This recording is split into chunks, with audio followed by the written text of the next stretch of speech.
আমাদের এই অঙ্কটা হচ্ছে অনুশীলনী 5-এর একের খুবই খুবই গুরুত্বপূর্ণ একটা অঙ্ক। এই প্রশ্নটা হচ্ছে সংক্ষিপ্ত প্রশ্নের জন্য মোটামুটি অনেক গুরুত্বপূর্ণ একটা অঙ্ক।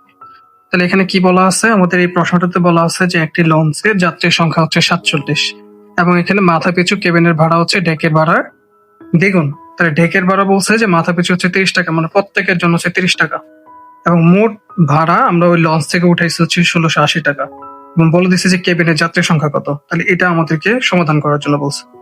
তাহলে কেবিনের যাত্রীর সংখ্যা কত সেটা তো আমি জানি না। তাহলে আমি যেহেতু এটাকে জানি না, তাহলে এই জিনিসটাকে আমাকে ধরে নিতে হবে। তো আমরা এখানে ধরি, তাহলে আমরা এখানে কেবিনের যাত্রীর সংখ্যাটাকে টাকে ধরে নিয়েছি। তাহলে আমাদের মোট যে লঞ্চ, আমরা এটাকে যদি একটু ভিজুয়ালাইজ করি, ধরে নিলাম এটা হচ্ছে আমাদের একটা লঞ্চ। তাহলে এই লঞ্চের ভিতর আমার টোটাল যাত্রী ছিল হচ্ছে 47 জন। ঠিক আছে, এখন আমাকে বলে দিছে যে এখানে কেবিনের যাত্রীর সংখ্যা কত সেটা আমাকে বের করতে হবে। তাহলে প্রশ্নে বলা ছিল যে ডেকের যে ভাড়া, ডেকের ভাড়া হচ্ছে 30 টাকা, এবং এই ডেকের ভাড়া হচ্ছে কি, কেবিনের ভাড়া হচ্ছে এখানে ডেকের ভাড়া হচ্ছে দ্বিগুণ। তাহলে এখানে ডেকের ভাড়া যদি 30 টাকা হয়, তাহলে কেবিনের ভাড়া কত হবে? 30 গুণ 2, তার মানে এখানে 60 টাকা আমরা পাইতেছি। তাহলে আমরা জানি কি, কেবিনের যাত্রী সংখ্যা আমাদেরকে বের করতে হবে। তাহলে কেবিনের যাত্রী সংখ্যাটা আমি যদি এক্স ধরে নিই মোট ইয়ার ভিতর থেকে, তো ডেকের যাত্রী সংখ্যা তখন কত হবে? আমার টোটাল যাত্রী সংখ্যা হচ্ছে 47 জন। 47 জন থেকে আমার কেবিনে তো নিয়ে নিচ্ছে এক্স জন, তাহলে বাকি থাকবে কত? 47 থেকে বাদ বাকি থাকবে হচ্ছে আমাদের এই জন হচ্ছে আমাদের ডেকের ভিতরে আছে। এটাকে আমরা একটু সাজায় লিখি। তাহলে এখানে আমরা কেবিনের যাত্রী সংখ্যা পেয়ে গেছিলাম হচ্ছে এক্স জন। তাহলে আমাদের ডেকের যাত্রী সংখ্যা তখন কত হবে?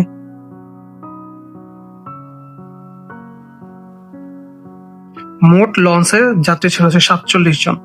47 থেকে আমরা এক্স জনটাকে বাদ দিয়ে দিব এখানে। তাহলে এতজন হচ্ছে আমাদের ডেকের ভিতরে আছে একটা লঞ্চের।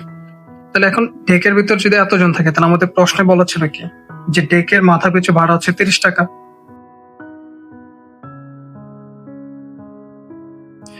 ডেকের মাথা পিছু যদি ভাড়া যদি 30 টাকা হয়, তাহলে আমার এই ডেকের ভিতর যাত্রী সংখ্যা কত ছিল? 47 মাইনাস হচ্ছে এক্স জন। তাহলে এত জনের জন্য আমার টোটাল ভাড়া কত হবে? 30 গুণ 47 মাইনাস এক্স টাকা। মনে করে একজনের জন্য যদি 30 টাকা হয়, তাহলে আমার ডেকের ভিতরে যদি 30 জন থাকে, তাহলে 30 জনের জন্য ভাড়া কত হবে? 3 3 900 টাকা হবে। তো আমাদের এখানে ছিল হচ্ছে 747 মাইনাস হচ্ছে একজন, তাহলে এদের জন্য প্রত্যেকের জন্য ভাড়া হচ্ছে 30 টাকা। তাহলে এত জনের জন্য আমার এটাকে গুণ করে দিতে হবে এটার সাথে। এটা ছিল ডেকের ভাড়াটা গেছে। তাহলে এবার আমাকে বের করতে হবে হচ্ছে কেবিনের ভাড়া। কেবিনের ভাড়াটা হচ্ছে ডেকের ভাড়া হচ্ছে দ্বিগুণ। তাহলে আমাদের ডেকের ভাড়া কত ছিল? 30 টাকা ছিল। তাহলে এইটার দ্বিগুণ যদি আমরা বের করতে চাই, তাহলে দ্বিগুণ কত আসবে? 60 টাকা আসতেছে। তাহলে এখন আমাদের কেবিনের যাত্রী সংখ্যার সাথে আমার কেবিনের মোট যে যাত্রী সংখ্যা, কেবিন থেকে আমার এখানে হিসাব করতে হবে টোটাল। তাহলে এক্স জনের জন্য কেবিনে, কেন? কারণ আমরা এই যে এখানে ধরে নিয়েছিলাম যে একজন, কেবিনের মোট যাত্রী হচ্ছে একজন। তাহলে একজন যদি, তাহলে একজন দেয় হচ্ছে মাথা পিছু দেয় 60 টাকা। তাহলে একজন কত দিবে? 60 ইন্টু হচ্ছে এক্স। তাহলে এটা পাবো হচ্ছে 60 এক্স। তাহলে আমরা ওই লঞ্চ থেকে মোট টাকার পরিমাণ কত পাইছি? 1680 টাকা পেয়েছি। তো এটা এই 1680 টাকা মানে কি? এটা যদি আমার একটা লঞ্চ হয়, তাহলে লঞ্চের 2 তলা, তাহলে উপরটাকে আমি নিচেরটাকে ধরলাম হচ্ছে ডেক, আর উপরটাকে ধরলাম হচ্ছে কেবিন।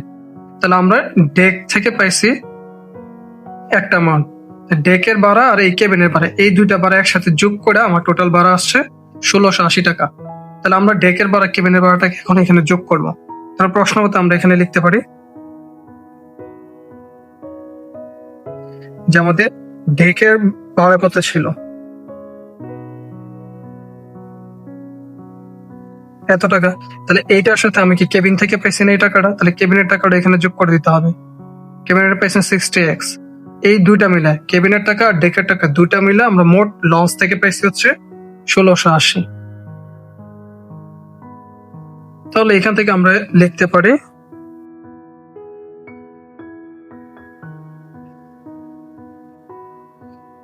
এইটুকু গুণ করলে পাবো 1410, প্লাস এ মাইনাস মাইনাস, 30 আর এক্স গুণ করছে 30x, প্লাসের জায়গায় প্লাস, এখানে আসবে 60x ইজ ইকুয়াল টু 1680। তাহলে এখান থেকে আমরা এই 60টা এক্স থেকে 30টা এক্স বাদ দিলে আমরা পাবো হচ্ছে 30টা এক্স ইজ ইকুয়াল টু 1680। আর এই যে এখানে প্লাস 1410 ছিল, এটা ওই পাশে গেলে হবে মাইনাস 1410। তাহলে এখান থেকে আমরা পাবো 30x is equal to এই 1680 থেকে যদি আমরা 1410 বাদ দিই, তাহলে এখানে আমরা পাবো হচ্ছে 270। তাহলে এখন এক্স ইজ ইকুয়াল টু কত আসবে, এখানে 270 ডিভাইডেড বাই হচ্ছে 30, এই 0 কাটা, তাহলে 3 নং পাবো হচ্ছে 27, তাহলে এক্স ইজ ইকুয়াল টু আমরা পাবো হচ্ছে 9 জন। তাহলে আমাদের কেবিনের যাত্রীর সংখ্যা ছিল মোট 9 জন।